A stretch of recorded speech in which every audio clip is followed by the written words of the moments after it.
race is on, and George Russell claimed his first Grand Prix win as Mercedes ended its 2022 drought with victory in the Brazilian Grand Prix. But at Red Bull, a team orders row erupted with Max Verstappen refusing to cede position to teammate Sergio Perez. So how did the Silver Arrows finally top the podium, and what caused the aggravation between the world champion and his teammates? I'm Edd Straw, and joining me to answer those questions and many more are Scott Mitchell-Malm and Mark Hughes. Well, Scott, you're with me here in Sao Paulo. Upper Tower, which sounds quite spectacular, but you made a bit of a meal getting in. Yep. We're in a hotel that has an extensive number of floors. Unfortunately, my room is quite near the top, which made it a problem when my key card didn't work, so I had to schlep back down and then back up again. So I've had more ups and downs this evening than a Mercedes W13 earlier in the season. Excellent reference there and one relevant to this podcast, but we perhaps should have recorded in my room, which is 5 floors lower, so at least it would have saved some of that messing about. And also watching from afar is Mark Hughes. Brazilian Grand Prix can always be guaranteed to produce interest, can't it? It's just one of those places. It's just a perfect circuit layout for racing, isn't it? It invites drama and incident, never failed to deliver in that way. And the sprint format, I think, is particularly well suited to it. And so, we got two really interesting races, didn't we? Yeah, it was one also when the sprint and the race connected up nicely and set things up very well. So that gives us plenty to talk about, which is why we're going to pile into it without any further ado. So, Scott, we'll start with you. We will get onto the Mercedes elusive victory and George Russell's breakthrough shortly, but we'll start off with the Red Bull team orders row. It's certainly the topic that's drawn the most questions from the race members club for this podcast, and that's one of the reasons why we're starting with it. This happened late in the race when Perez let Verstappen by for 6th place. Verstappen was subsequently ordered to let him back by right at the end, but did not. The first question on this comes from Tamara Salter, who asks, after Checo let Max through to try and overtake Alonso and Leclerc, why did Max refuse team orders to let Checo back through on the last lap? Does it go back to Monaco? We also had a similar question from Dan Booth, who asked what's the beef there, given Sergio has been a very good supportive teammate. Yes, I think it does go back to Monaco. Max and Red Bull won't go into much detail about this. They want to try and keep as much of this private as possible, but let's put it this way. Max was asked point blank at least twice, once on television, once with us, the written media, was this to do with Monaco? He didn't exactly deny it. I believe when he was pushed by Sky Sports F1 on this in television, I think he had a smile on his face when he declined to confirm. And I think it does go back to Monaco, which is when Checo had been stronger than Verstappen through the weekend, but Verstappen was just getting it together in towards the end of qualifying. Checo was faster on the first runs in Q3. Max was then on a better lap, a lap that he felt would have got him ahead of Checo on the grid, and therefore probably put him in position to win the race that Checo ultimately won on the Sunday, except Verstappen didn't get to finish that lap because Perez had a suspicious or strange looking crash at the time. Unusual, certainly. It was unusual, yeah. It definitely looked weird. Crashed at Portier. Honestly, can't remember the last time I saw a Grand Prix driver crash there in qualifying. Certainly not the way Checo did. Boot full of throttle way earlier in the corner than anyone else would normally get on the throttle. Usually you need Jenson Button's help to have a crash there, as Pascal Wehrlein discovered a few years ago. Exactly. So it was a strange crash at the time. It did have a significant impact on Verstappen's session and weekend, in that it meant he didn't get the result that he felt he should. I remember him being very angry about it at the time. If you remember, a day or two after that, we had that very strange and very punchy Jos Verstappen column, effectively, on Max's official website, criticising Red Bull for not doing more to help Max win the race and not favouring him over Checo. It caused a bit of a stink at the time, which was, if it was such an innocuous incident, was a bit weird. So anyway, this basically goes back to that. Max won't say it as in such terms, but it does, and this is basically Max's revenge. He's basically been point scoring. He basically says we're even now, so he wouldn't help him today because of that, but he will help him in Abu Dhabi because I think, as far as he's concerned, the scores are settled and they've dealt with it now within the team. We've got a load of questions on this, as I mentioned. So the next one, Mark, is about the wider impact of this. Chris Partridge asks, how big a mistake has Verstappen made by not letting Perez through for the longer term? And Rick McQuaid asks if this will have a profound impact on their relationship as teammates going forward. After all, it was only last year that Checo was helping Max and hindering his own races to help the Drivers' Championship. Short memory, perhaps. Yeah, I mean, we don't even need to go. We can go back to Spain this year, where he let Max through twice after Max had been off at turn 4, and that was pretty crucial in helping Max win that race. Yeah, he has been a terrific teammate, but ultimately, no, I think they'll find a way to work through it. Ultimately, Sergio doesn't want to be driving for any other team. This is a fantastic opportunity, so it's in his interest to make it work, and I think he will probably keep any further thoughts he has on it to himself, and for the sake of harmony. But it's very definitely Verstappen's team, and he would be ill-advised to try and take any stance of it's him or me, because the answer would be pretty obvious and pretty clear. So, yeah, I think it's probably going to make things a little bit tense in Abu Dhabi, when they have their next debrief. But it's a longer term. We've got to see. You got an off season to get over it and forget about it. I think it'll be gone, especially if Max then does live up to his word and play his part in helping Checo in Abu Dhabi. Ultimately, Perez probably has to be pragmatic about it. I must admit, I was slightly surprised Verstappen didn't heed the team order, because obviously it's a team order, so you really should follow it. Drivers should do that. But also, really, he was being asked to give up a sixth place. It's meaningless, really, isn't it, in the grand scheme of things? Basically, he'd have got some goodwill from his teammate for a whole bag of nothing, really. So I was slightly surprised he didn't do it, but obviously he gave his reasons, as he indeed said in that late race radio message.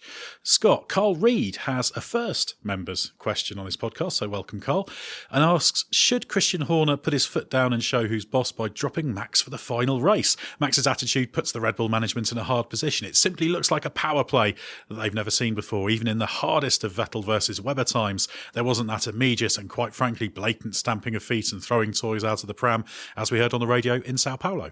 I get where you're coming from. I disagree that we haven't seen this. Like the most infamous moment of the Vettel Webber era was the Multi-21 scenario in Malaysia, where obviously there was something much bigger at stake, and Vettel proved that he will put his own interests before that of the team's, or certainly ahead of the team's wishes and instructions to suit his own agenda. And we've seen a different version of that today from Verstappen. I think there were echoes of Multi-21 in what we saw today, just obviously not in quite as significant a fashion. I don't think Horner should bench Verstappen, partly because I don't think it would be worth I think trying to prove a point like that at the cost of ensuring that your best chance of winning the final race of the season goes out the window. I don't think that's worth it. But also, I think in terms of this being a power play, kind of, I get where that's coming from, but I think it's more, I think we just see now like who is the most influential figure within that team. It's Verstappen. That there's a reason that I don't think that someone like Horner will really come out and properly put Verstappen in his place over that, because ultimately Verstappen's such an important asset to that team. I kind of feel like he can get away with anything in that organisation. Obviously, I think if he did something absolutely horrific, then maybe he'd get criticised. But then I think you're in that sort of Webber, Vettel, was Turkey 2010, when Vettel just got immediately supported, even though that was his fault when they collided at Istanbul. So I think Verstappen knows he has a certain degree of immunity. I think he used that today that's why he knew he could make the decision that he made, prove the point that he wanted to prove. The thing for me is more just like, it's just such a silly trade-off. Like, if you're going to cash that in, you want to have a little bit more of a payback for it. than what he got today. This just if you want to play that card, I feel like you got to do it when there's something more at stake than this. This seemed a bit silly. It just seemed a bit spiteful for no reason. Yeah, it's not going to be a race he looks back on at the end of his career and say, yeah, that sixth place at Interlagos, that really sticks in my mind. I'm glad I kept hold of that rather than... Yeah, thank God I thank God I risked burning all my bridges just to make sure I got that place at Interlagos. Exactly, but ultimately it is Verstappen's team, so I guess he felt he had the power. I mean, I think the general impacts on the level of the acrimony, I do think there were similarities in the Vettel-Webber era, where I think the difference is that the world has evolved a little bit since then. Yeah, social media was still a thing then, but everything got out in a slightly different way at that stage. So I would say kind of on the ground in the paddock on the team, it was pretty intense through a lot of that time. So I think there's some similarities, even though the exact circumstances aren't the same. Mark Urban from Slovenia, hello Slovenia, asks if you think there will be team orders in Abu Dhabi so Perez can get second place.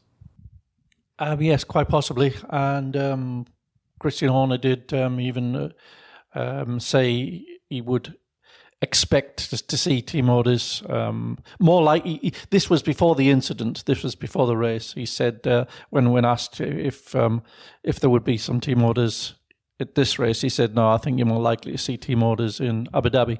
So yeah, it's definitely something that's been discussed, and it was part of the discussion after the race as well. So I think if it's necessary, depending on where Leclerc is in the race as well, of course, I think we could well see some team orders, and probably with Verstappen's full cooperation on this occasion. Yeah, he does seem to have given the indication that will happen. And a final question on this topic, Scott. There was also a slight disagreement between Perez and Red Bull in the sprint race, and Checo asked if he could switch places with Max. Why not swap positions? It was only 1 point, but it would have given Checo a better starting position for the Grand Prix too. And I'm going to let you know who asked that question in a moment, because I've not written it down. So while you answer that, I'll just double check. Excellent. Good organisation. I think quite simply that at that point in the weekend, I don't think it was worth it. Ultimately, the first priority, I think, is for Red Bull to try and win these last two races going into this weekend. And just pragmatically, Verstappen is your best chance of doing that. And there are more points to be won on the Sunday.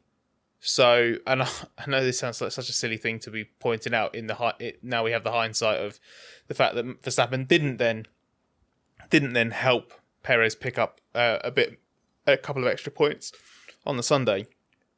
But I think just at that time, it wasn't worth compromising Verstappen's grid position for the Grand Prix, and Perez was already beating Leclerc. So, do you know what I mean? There was already a gain coming Perez's way. The race was set up quite well. I think Red Bull would have expected to fight or beat the Ferraris on Sunday anyway. I think it was too early in the weekend to try and manipulate the result like that. What Red Bull should have done, which is exactly what they did do, which is then try and instruct Verstappen to move aside late in the Grand Prix, having given him the opportunity to go and take points off of Leclerc. That was the reason for letting him get ahead of Perez, and it was like, right, okay, chase down Alonso and Leclerc and try and get ahead of them. So I actually think Red Bull played this correctly. It's just, unfortunately, they had a driver that was deciding to act with belligerence for no real reason. And I've now discovered that excellent question was from John from Chicago. So thank you for that one. Well, let's move on to Mercedes and George Russell now. Mark, this was a huge day for Russell. Getting that first Grand Prix victory means so much. How exactly did he and Mercedes pull this off? As it was a sprint weekend, I guess the question here is, how were the races won? Yeah, I mean, what we've seen, we've seen an increasingly competitive Mercedes as the season's worn on, with ups and downs. But the upgrade that they brought in Austin, which wasn't just the aerodynamic bits that we could see, was also a significant weight saving. That's been a really useful step. It's really pushed the car on. And if you remember 2 weeks ago in Mexico, George was neck and neck with Verstappen for pushing for pole position until he ran wide near the end of the lap. So the car was absolutely fully competitive in Mexico as well. It's just that George made that error on his lap, and then Mercedes chose the wrong tyres on race day. Otherwise, we could have easily seen a similar thing going on there. But here, the Red Bull really was in trouble. It was lacking front end grip. It was when the track temperature changed, especially when it became colder. It had a real balance problem, and the front tire deg was pretty awful. And it didn't really matter which compound of tire it went on. That was the case, and so they figured that even 24 laps of the sprint was probably a little bit ambitious for a set of softs that were degging so hard. Hence, they went on to the medium, which just made the problem even worse because the tyre was just slower and it still degged. So Red Bull was out the equation. So you're not comparing, a fully on form Red Bull with the Mercedes, but that's all it takes now. The Mercedes is good enough that it just takes the Red Bull to slip a little bit, and it's there. And couple that with the fact that this was a sprint format. And so its usual first lap qualifying shortfall wasn't really the full picture because the grid for the main event was, of course, determined by the results of the sprint. And they only qualified 3rd and 8th for the sprint. A normal weekend, that might have been their grid positions for the main event. So those two things combined put them in a very strong position. But it was, throughout the weekend, the fastest car. It's only that little shortfall on first lap qualifying that it wasn't. So, with the front row locked out, George just had Lewis Hamilton beat. And it's not just, is it? It's Lewis Hamilton. It's formidable, but he did it. He out-qualified him. He beat him off the start, and then, of course, Hamilton had his dramas, and then it looked like it was going to be really straightforward for George from that point, even when Lewis got back up to second, because it was a very distant second. But then, of course, there was the late safety car, which reset everything, and George is even trying to get the race called off sort of half-heartedly. He knew what the answer was going to be when he said, should we just accept the 1-2 or are we going to race? He knew what the answer was going to be because it had already been discussed before the race what would happen in such a situation. So, it was deeply impressive what he did from that point onwards, and pulled out just enough to keep himself out of Lewis's DRS reach, and just made every lap count, and just made not a single error under really intense pressure. It was a sort of drive that looked so composed and so professional. It looked like someone who'd been winning Grand Prix for years rather than someone taking their first victory. It felt like Russell was sort of answering every question that you could have asked of him in the last few events. We talked about this on a couple of the recent podcasts, really, where George has been on this almost self-described dip in form.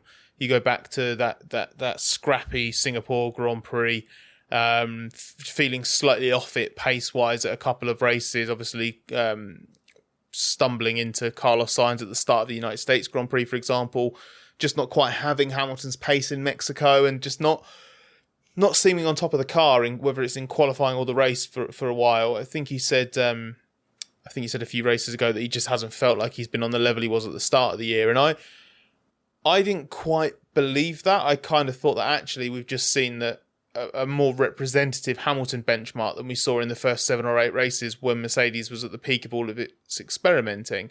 But I think there is some evidence that maybe George hasn't quite gone with the car as well as Lewis has, as that car's got better.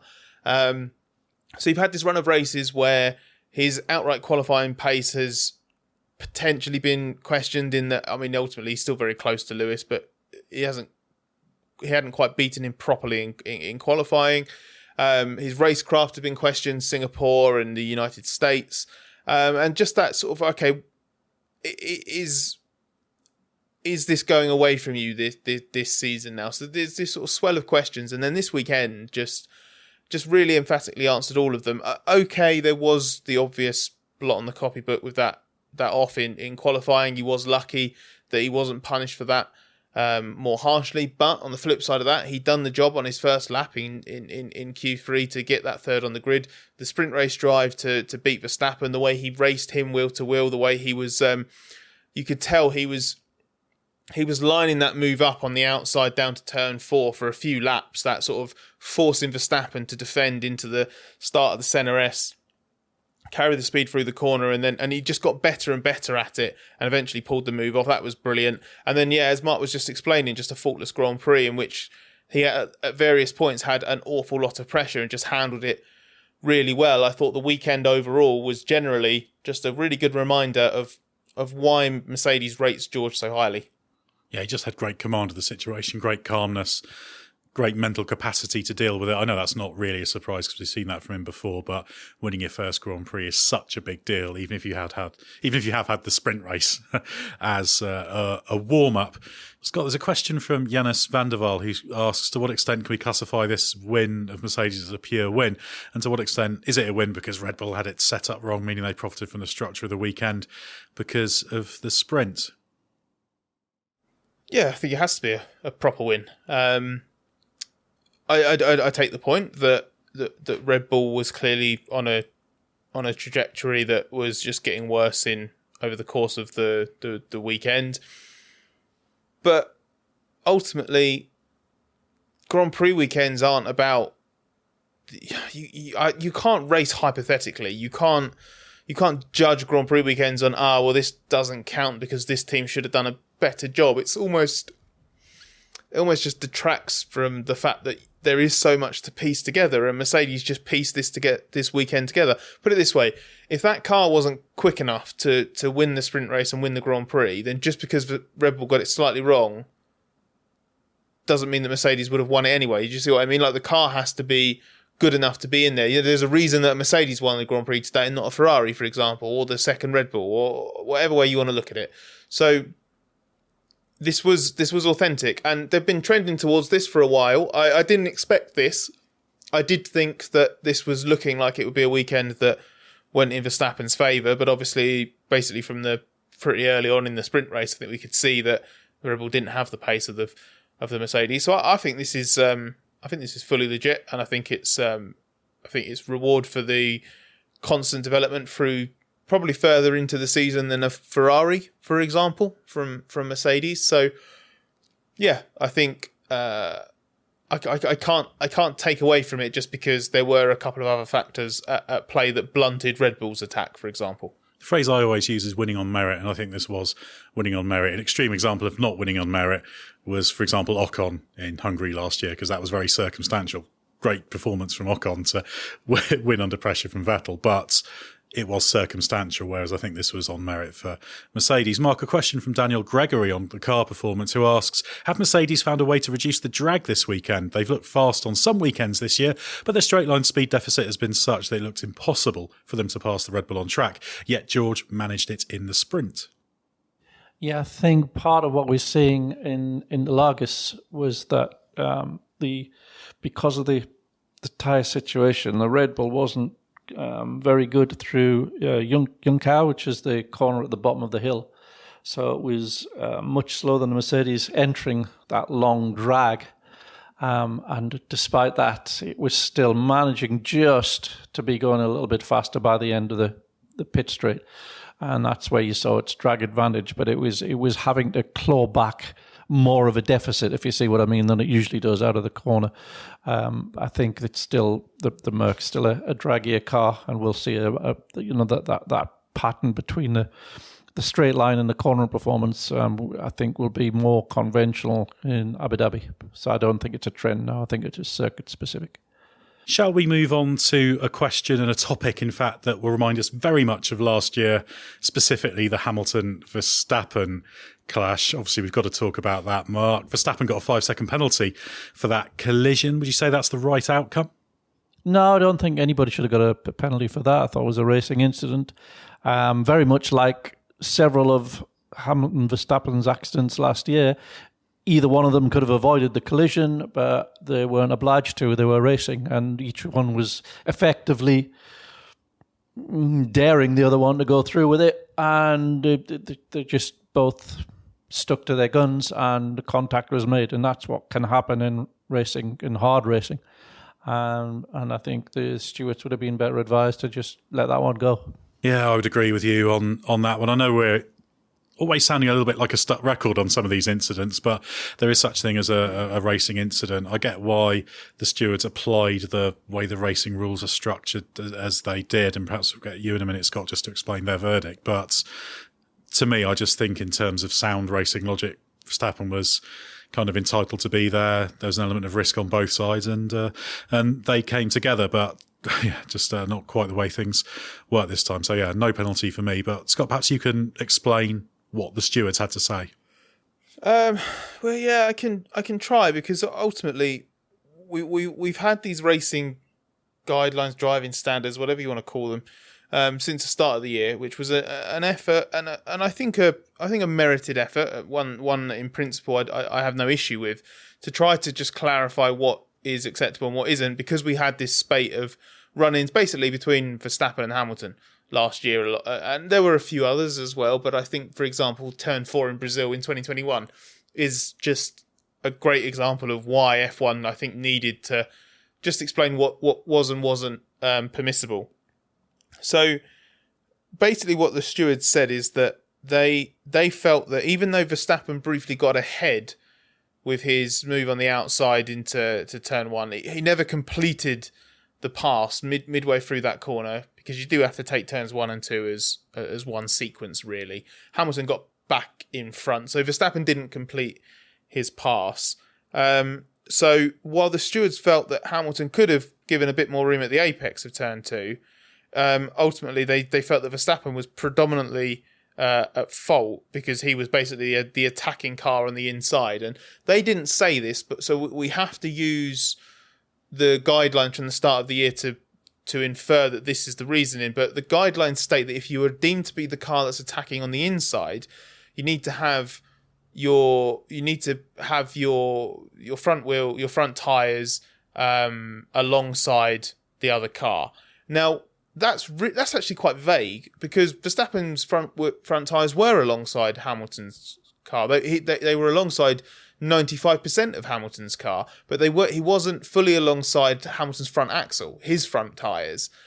I can only assume that is the reference now, which I think is a really difficult thing to try and quantify. This is it's a fast-moving, multi-dimensional, 3D piece of just live action that we are trying to put a binary 2D measurement on. And I just don't see how that can work in reality. I think it's a nice idea in principle, but like racing doesn't happen in, screen grabs and freeze frames and specific, these little snapshots of moments in time. And you kind of have to view it as, like I say, one sort of fluid action, one big sequence of events. And when you do that, I completely agree with Mark. You have a driver in Verstappen who's being aggressive on the inside and could do more to avoid the incident. You have a driver on the outside in Hamilton who's not leaving enough space for Verstappen. Both could have avoided this incident. Neither did. It's a racing incident. That's all it is. But the way we've created, or the way the FIA have created these guidelines for this year, meant that they've created a situation where Verstappen is to blame in that circumstance. And we seem to have somehow ended up in a culture of F1 where if someone's to blame, they have to get a penalty for it. So we've come to a situation here where I don't actually think Verstappen's responsible for that incident, yet at the same time he has to be penalised for it. Like, it's the right decision to penalise him based on the rules that we've got, even though I don't think he actually was the one who did a great deal wrong there. It's just a bit of a mess, to be honest. What you said there, I completely agree with, in terms of the fact that the racing rules don't describe everything, particularly when you've got a multi-part corner sequence like this. So I won't repeat myself too much, but yeah, it was always going to cause problems, and it's starting to. There's another question on this from Jack Aitken, the Australian one, I believe, rather than the ex-Williams racer, who says, a few years ago, the FIA pledged to let the drivers race and be more lenient towards racing incidents. But lately, it feels like any kind of on-track contact results in a time penalty. Has the FIA's attitude changed? That's at you, Scott. You've half answered that one, but has the FIA's attitude changed on the let them race doctrine? Yeah, I think so. But possibly as a result of obviously what we've seen over the last 12, 18 months. Like I say, that these guidelines came in specifically because of incidents that we saw last year. I think my biggest concern with it is the specifics of how they handle it have changed. I don't think the desire to let them race has changed. I think they still want to try and encourage that as much as possible. But we're just in a position, like I say, where this culture has shifted. I don't really know when it happened. Has it been a gradual thing? Can you two sort of pinpoint a moment where you think, actually, we went into this environment of apportioning blame? Because I do genuinely feel like the days of being able to dismiss something as a racing incident it feels like a bit of a relic now. It's just something that's kind of crept up over the years, hasn't it? There's been a general trend towards this. And I think also that let them race doctrine kind of got overtaken by the desire we were talking about earlier to slice and dice every incident down to a set of geometries and who does what, etc. And as you were explaining earlier, you back yourself into a corner, don't you? So it's like an emergent property of the way they've tried to tackle and regulate incidents that's made it so extremely finicky now. Yeah, I blame Twitter. Well, that's always popular at this sort of time. The last question on this, Mark, comes from Oscar Robledo, which is, in your opinion, does Max race differently against Lewis compared to other drivers?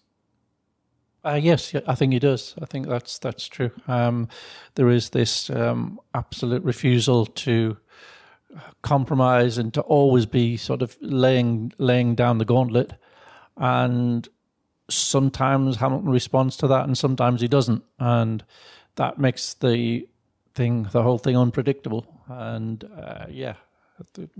today we saw one of the occasions when he chose not to. But as I said before, both are entitled to take that approach. It's part of racing. It's just part of establishing the dynamic between two rivals, and that's just how racing is. Yeah, well, racing's been going a long time with those sorts of rules and that way of doing things in place, and fundamentally that's how things get sorted out when push comes to shove. Let's quickly catch up on progress in the world of Grid Rival. Grid Rival, of course, is the fantasy motorsport game in which you pick a team of 5 drivers and a constructor to score points for you, managing their contract lengths and your budget to defeat fellow F1 fans. The race has its own league, in which I've been doing battle with Scott. A healthy 1,011 points for me this week, with Valtteri Bottas doing a good job as my double points talent driver, but I didn't have race winner George Russell, so I'm not sure if I'll have beaten you or not, Scott.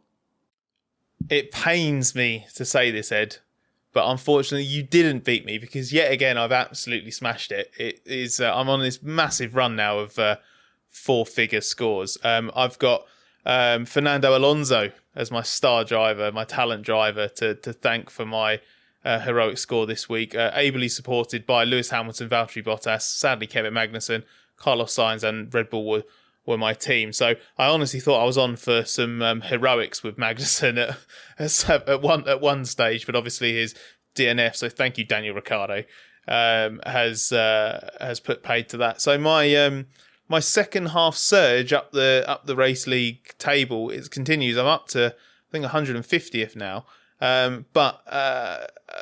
This week did actually put an end to my really good run of outscoring the league leader every week for like the last 5 weeks. I did catch up on old mate Jackie this week, but I think our good friend Raniel Ricciardo has pulled away slightly this time. So work to do, but my ascent continues. I am the Mercedes of the Grid Rival, the race league this season.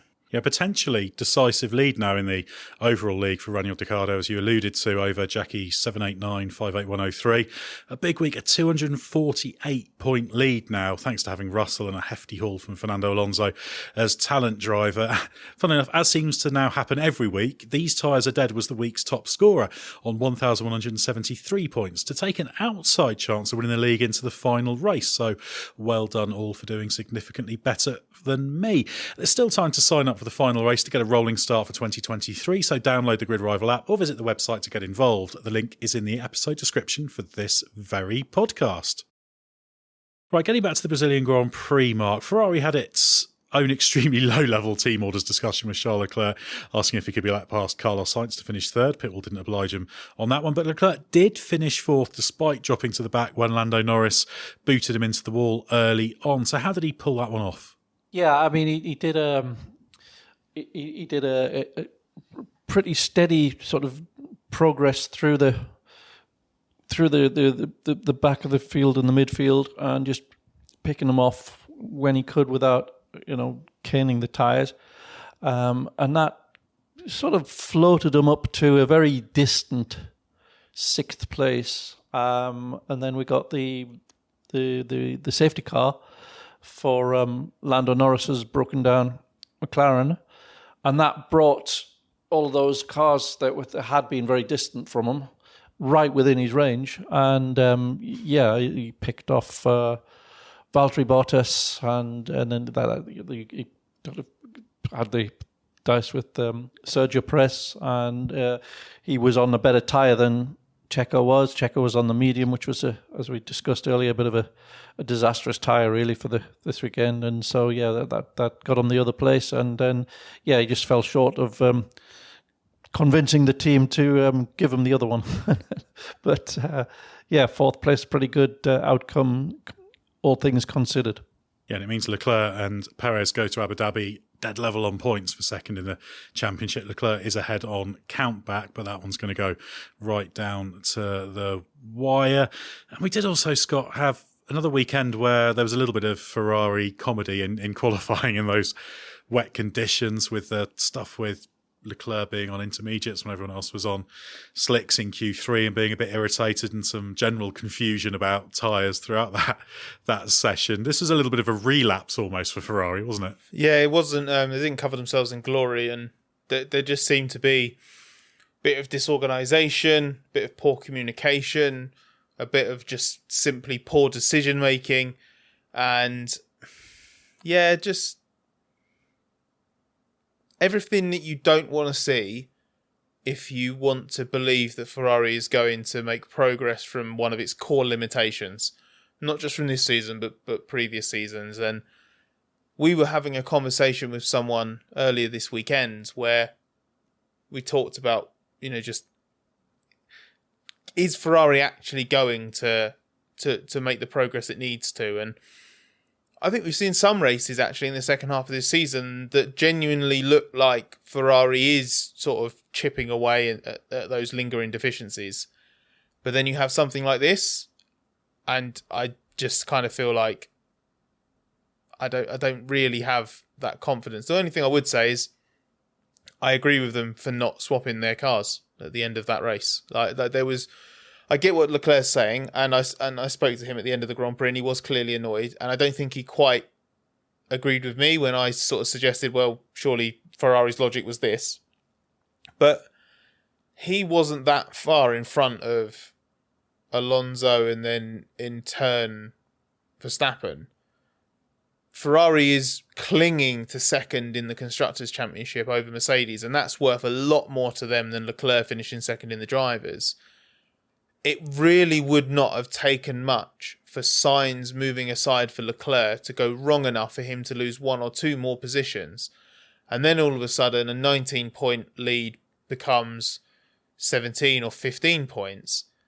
And the way Mercedes is trending at the moment versus the way Ferrari's trending, that's hardly an insurmountable gap. So I think Ferrari needed to put the team's interests above Leclerc's today, even though he wasn't massively convinced that was the right decision. Although there was a suggestion that this wasn't actually Ferrari's logic at all, and that they were concerned about Sainz potentially getting a penalty for a Yuki Tsunoda related infraction, and therefore didn't want him to lose any race time in case that was the case. So who really knows what was at play there? I think practically speaking, it probably made sense not to start trying to be too clever about these things. Let's move on to the battle further down the order, Scott. Fernando Alonso came through to 5th despite starting down in 17th, with Esteban Ocon backing him up in 8th. That's a 19-point lead now for Alpine in the battle for 4th in the Constructors' Championship. Is that near enough job done, despite the intra-team friction this weekend? Yes, I think it is. And I think this was a fantastic reward for Alpine's completely correct zero tolerance policy on the driver nonsense that wrecked their sprint race, and could have resulted in a very different kind of outcome from the weekend. But yeah, I think in terms of that Constructors' Championship battle, we've seen usually a swing like we saw in this event, it normally goes the other way, doesn't it? Where you have the Alpines are tracking towards a good points finish and McLaren are on the back foot, but then reliability problems before the Alpine and McLaren suddenly make a big gain. And actually it was a rare occasion where it was reliability that let McLaren down this time, and Alpine benefited from that quite handsomely, and they've now got the sort of advantage that I'd be amazed if they lose it in Abu Dhabi. I think McLaren would probably have to get one of their biggest point scores of the year. I think they might have scored more than 20 points on a weekend twice this season. So it would have to be like a top 3 points haul for the year, and Alpine to have an absolute shocker for them to overturn it now. Yeah, it was just at Imola and then later in the season in Singapore that they had such a big return. So yeah, very, very unlikely for them. I think it was an electrical problem that put Norris out in the end. He was battling a little bit of illness all weekend that restricted his laps in FP2. He was keeping his paddock presence down to a minimum, but seemed to be doing okay. But then had that incident with Leclerc that got him a penalty in the race, and then subsequently retired, although the retirement was nothing to do with him. So yeah, a big blow for McLaren. Mark, we mustn't ignore Haas in this podcast. Kevin Magnussen, of course, put it on pole position on Friday, pole for the sprint race, but to my mind, rightly credited in the official pole position statistics for the sake of posterity. Finished 8th in the sprint race, obviously retired because of that Ricciardo incident. But how much of that pole position was down to luck and how much was skill and execution? Oh no, I think there's a lot of skill and execution. There's there was only a little window, that sort of one and a bit lap where the track was good for slick tyres. So you needed to be out there, but you needed to be confident and pushing on that lap because you were straight into it, because that was going to be the lap that counted because the rain was on its way. So yeah, there was execution in terms of they understood the importance of getting to the end of the pit lane first, and they did. And then there was Kevin's confidence with the car. He was you could see on his outlap, he was very, very good under braking. He had a lot of confidence. The car seemed to fire up its front tyres very quickly, a bit like the Ferrari with which it shares a lot of its components. So that was probably a factor, but it just sort of seemed to build his confidence. He was ready to attack as soon as he went into that lap, and that was absolutely crucial. And if you watch the inboards of his lap and Max Verstappen, who qualified second, Kevin's is a much more composed, tidy lap. And I think that's just a function of how much confidence he'd built up in the car and how well it had switched its tyres on.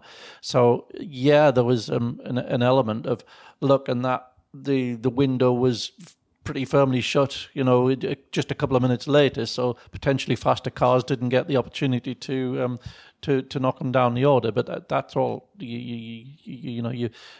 was definitely skill involved in making the most of that opportunity. It's classic Magnussen, really, isn't it? There's an opportunity and the circumstances there, and he kind of wakes up. He's had some fairly weak weekends when he's not seemed especially engaged in the whole thing lately, but then he's got a chance. He just executes a really, really good weekend. Scott, I suspect this one will be a fairly short discussion, but he was clattered into by Ricciardo on that first lap. 3-place grid penalty and retirement for the McLaren man. Was it a fair cop? Yeah, I think it was.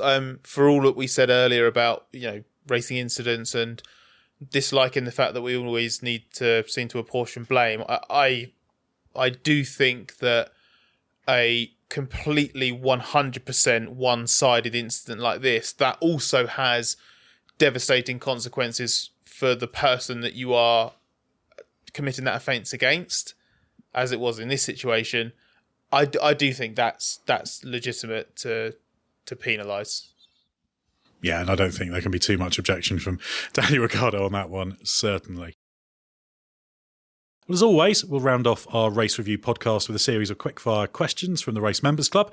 Scott, first up for you from Thomas Knight, who asks, is it fair to say this is a weekend where we saw the best and worst of Fernando Alonso? A wonderful fighting drive and great overtakes, but yet another fallout when leaving a team and a silly incident with Esteban Ocon. Yeah, I think that's absolutely spot on. He was clumsy and a bit belligerent on Saturday in the sprint race, and I also felt he was a bit unprofessional and just needlessly spiky off track with some of the comments he made. Needless dig at Ocon, sorry. And I don't know why it bothered me so much, but I thought it kind of lacked class that, I just want to get in and test the green car now. He's basically saying, I don't care about these last 2 weekends. My main focus is to get in the Aston Martin, which is obviously the team we'll be driving for next year.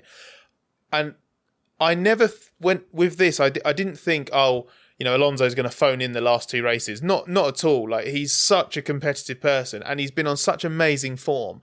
And when I looked at that sprint race performance after he came out from his pit stop and I saw that he'd lost as much time to sprint race winner George Russell over the next 21 laps or so as Leclerc and Perez did, I thought, wow, Alonso in the Alpine is really, really quick. I think he could, and I think I even wrote this, that don't be surprised if he comes from the back to score a really good result on Sunday, which is exactly what happened. So absolutely, best and worst of him.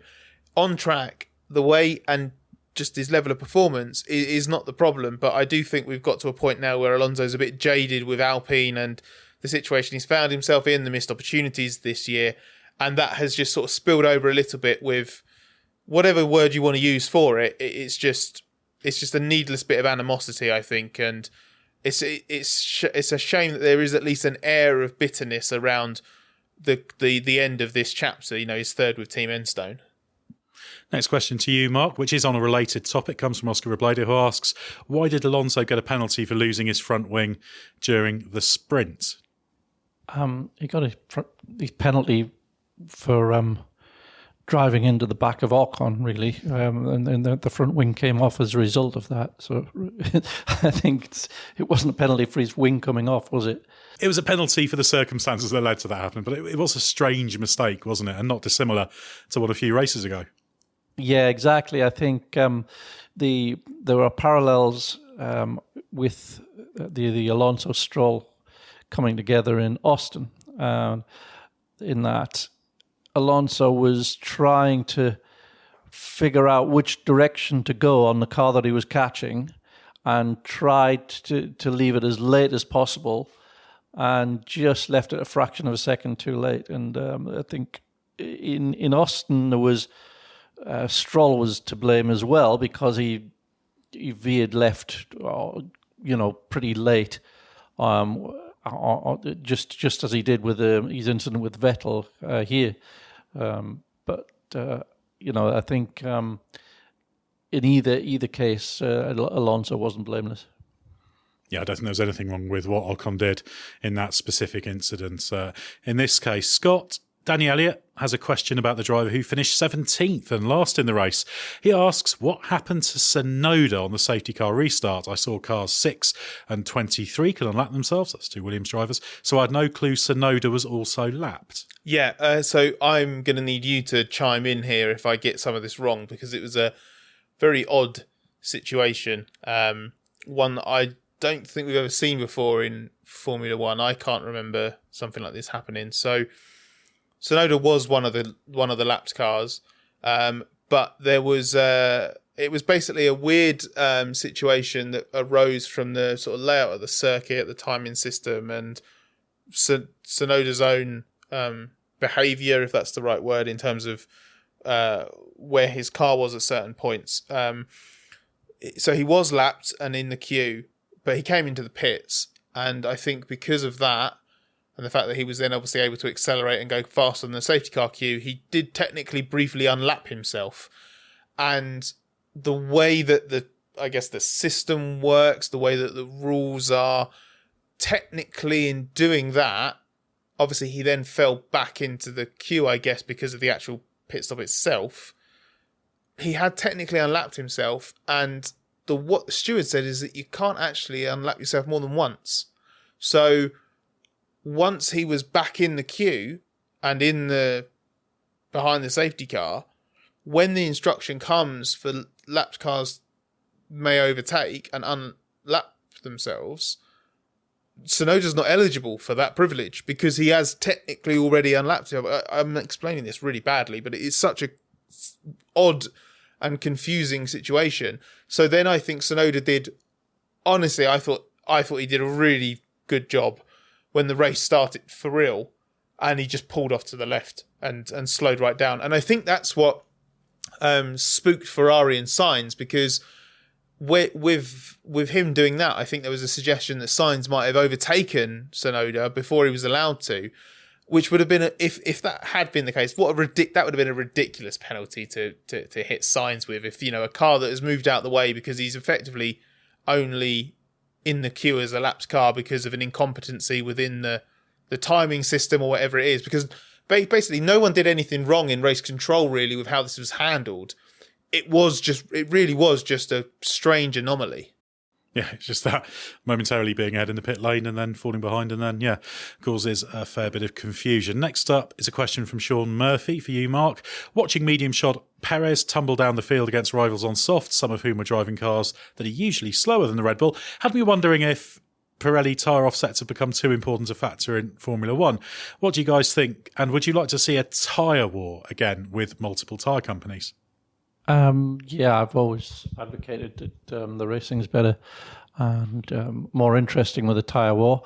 It was legislated out on the grounds of costs, but I think, looking longer term, not looking beyond the current contracts, if you've got a cost cap in place, why can't you say, well, the cost cap's still in place, but anybody that wants to compete in supplying tyres can.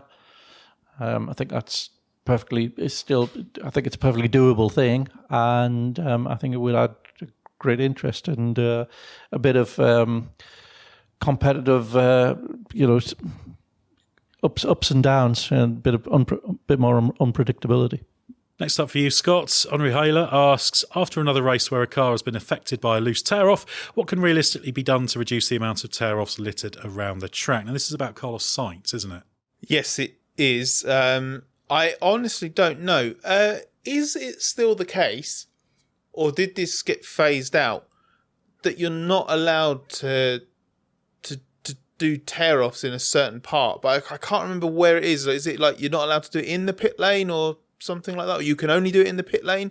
I'm sure there was a point recently where they did try to clamp down on tear-off use. Yeah, there's a lot of talk about even having a little place you could put them in the cockpit to stop you throwing them out. Have a little recycling bag or something just inside, just on the right-hand side or something. It was felt to be a little bit impractical, so it is just one of those things that seems to be unavoidable. I mean, there are certain little frameworks about what you should or shouldn't do in terms of doing it, but fundamentally it is a bit of film that's chucked out of the car. And it also can sometimes get caught in your own car, which is why I think you see some drivers do a proper arm right up out of the cockpits, and then release just to make sure.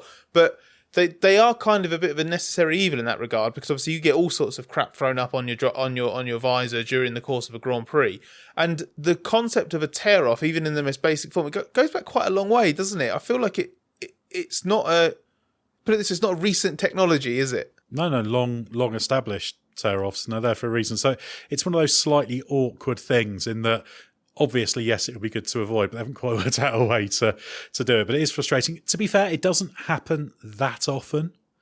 It's normally sandwich bags and stuff like that that are the offending things in brake ducts and whatnot, isn't it? Yeah. Sergei Sorokin had a sandwich bag incident, didn't he, with Williams? And there's another one more recently. Obviously, I remember the Sorokin one for some reason. But yeah, the tear-offs, I think, are going to be probably here to stay unless someone can come up with some other good technology to eliminate them. Mark, the final question is simply from Sean. Has this weekend's sprint race shown that they can be a valuable addition to the race weekend as long as the right tracks are chosen? Yeah, absolutely. And Brazil suggests itself as one of the most suitable. And I think if we're talking about 6 of them next year. As long as we have 6 tracks that are good enough to sort of mix it up in the way that it has this weekend, then I think that's about as far as I'd want to go. But yeah, definitely, it's very important to. I think it's only suitable for a certain layout of track. It would be a disaster at some others.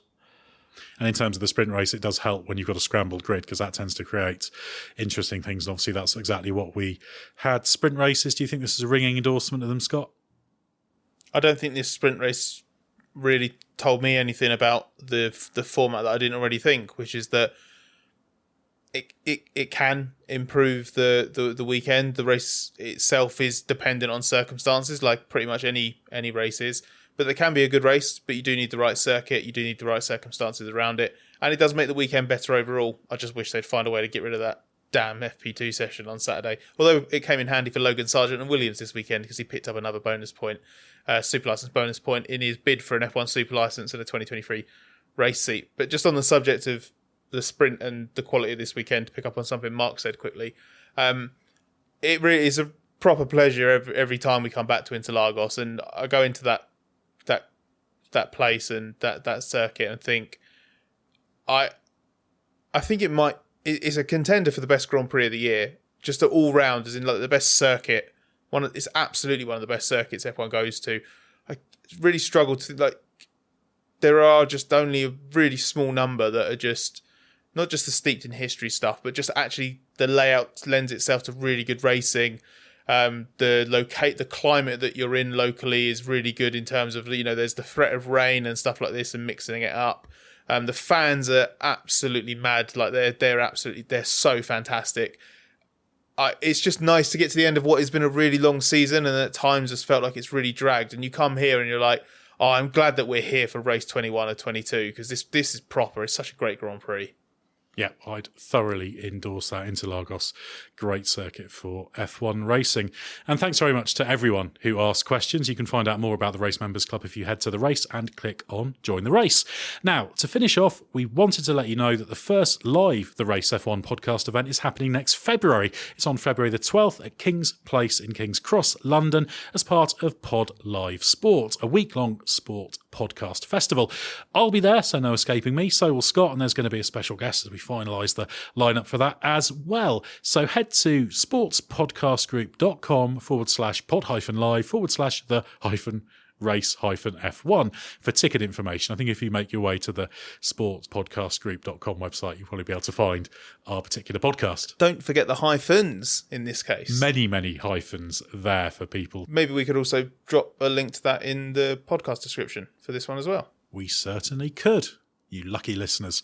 All that's left now is to say thanks to Scott and Mark for everything you had to say, to remind all our listeners to keep an eye on therace.com, and don't forget the hyphen for all the latest news and analysis, and of course to check out our other podcasts and our YouTube channel. There's one more Grand Prix to go, so stay with us for everything you need to know from the world of Formula One.